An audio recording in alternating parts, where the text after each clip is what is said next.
Coming up on Network Africa, Somali persecutors say the mastermind of militant car bomb attacks in Mogadishu has been executed.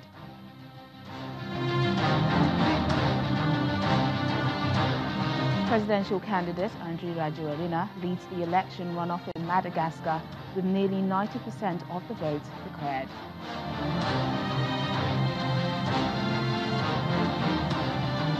Displaced persons from the Democratic Republic of Congo are supporting each other through a local association created by the United Nations.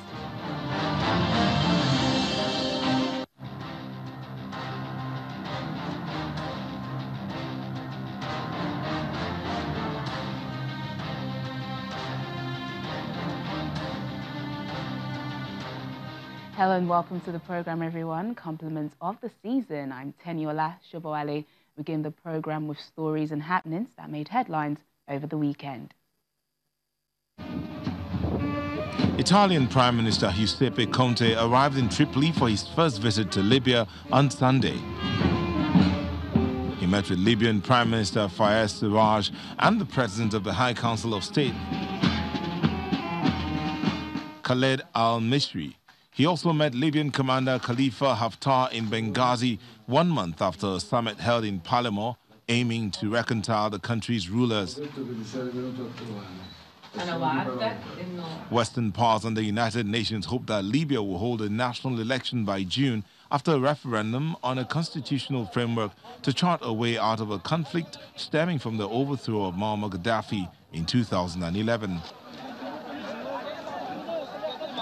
More than 8 years after long-serving dictator Gaddafi was toppled by central-backed rebels with NATO air support, no central authority has asserted control over Libya, and armed groups control the streets.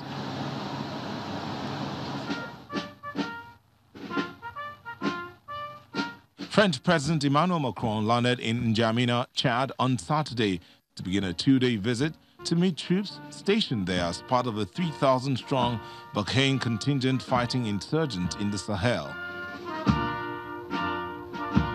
He was welcomed by Chad's President Idriss Déby upon his arrival at the Hassan N'Djamous International Airport before inspecting troops in an honor guard.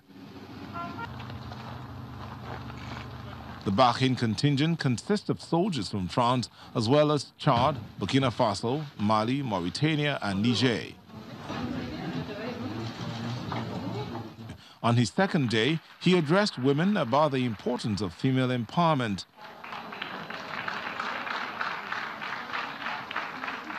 Mr. Macron spoke to a largely female audience and used the opportunity to highlight the region's demographic threats and gender inequality. According to the Al-Sisi, this is the president's first visit to Chad.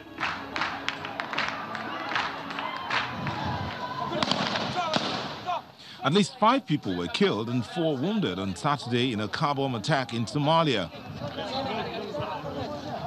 The Al-Qaeda-linked group Al-Shabab claimed responsibility for the attack that occurred close to the president's residence in the Somali capital.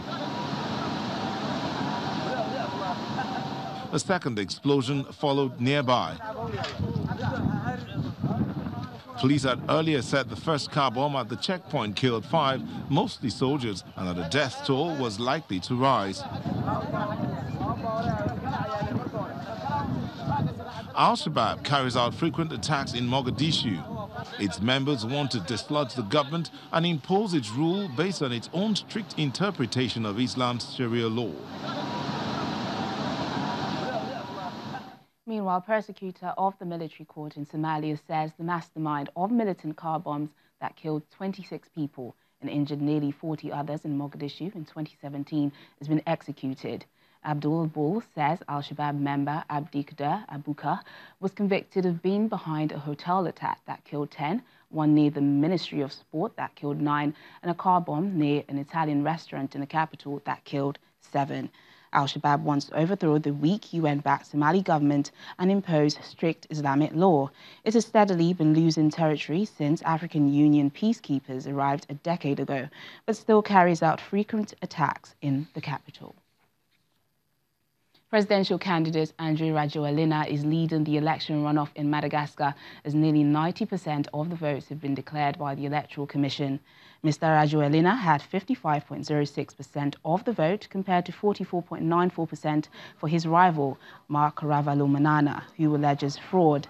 The two ex-presidents had previously said they would accept the results, raising hope of a peaceful outcome and no repeat of the political chaos of nearly a decade ago.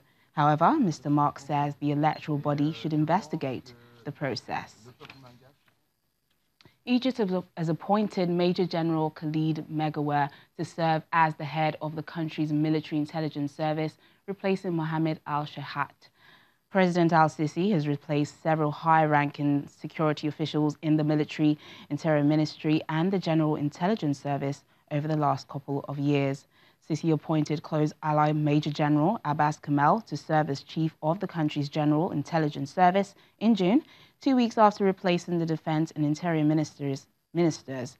Egypt's military and intelligence service play a leading role in top-level decision-making, taking a more public role since current President Abdel Fattah al-Sisi led the 2013 military overthrow of Egypt's first freely elected president, Mohamed Morsi of the Muslim Brotherhood. Democratic Republic of Congo opposition parties are accusing election officials of trying to provoke trouble by delaying Sunday's presidential vote. Felix Tshisekedi, a leading opposition candidate, says he would not tolerate any further postponement, asking his supporters to stay calm despite the electoral board's decision. Mr. Tshisekedi accuses Seni, which the opposition says follows orders from the government, of trying to provoke his followers to protest in order to later accuse them of causing unrest. The board announced the election, which has been delayed several times since 2016, would now take place on December 30th due to a fire last week that destroyed voting materials. The poll is meant to choose a successor to President Joseph Kabila, who is due to step down after 18 years in power.